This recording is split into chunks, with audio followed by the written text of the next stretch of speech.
అందుకే మేము మొన్న కన్నెపల్లి దగ్గర పోయి లక్షలాది మంది ప్రజలు రైతులు చూడాల్సిందిగా అని చెప్పేసి వాళ్ళకు టీవీల ద్వారా మీడియా ద్వారా వాళ్ళందరికీ చూపించినాం. గోదావరిలో 1,00,000 క్యూసెక్కుల నీళ్లు పోతున్నాయి. దాన్ని నింపుకోవడానికి మన యొక్క రిజర్వాయర్లు నింపుకోవడానికి అన్ని రిజర్వాయర్లు నింపుకోవడానికి కావాల్సిన నీళ్ళు ఇవాళ ఎత్తిపోయడానికి కావాల్సిన వ్యవస్థ ఉన్నది. ఏమంటున్నారు?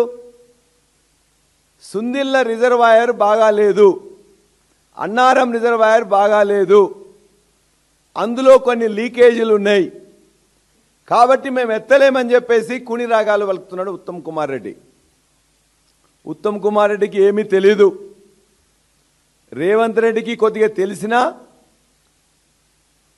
ఇవాళ ఆంధ్రప్రదేశ్ ముఖ్యమంత్రి చంద్రబాబు నాయుడు యొక్క ఆదేశాలు మాత్రమే ఇక్కడ పాటిస్తున్నారు.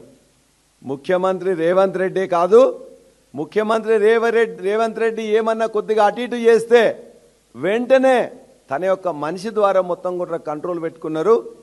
ఇవాళ నీళ్ల శాఖకు అధికారిగా సలహాదారుగా ఉన్న ఇవాళ ఆదిత్యనాథ్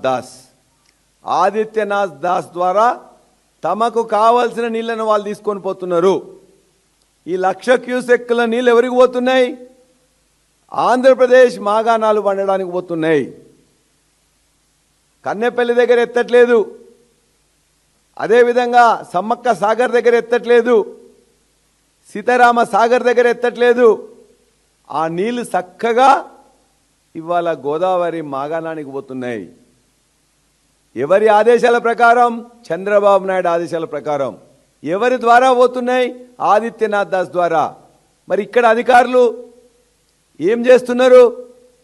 వాళ్ళ అధికారులకు ఇప్పుడు ఏమీ మాట్లాడే శక్తి లేదు.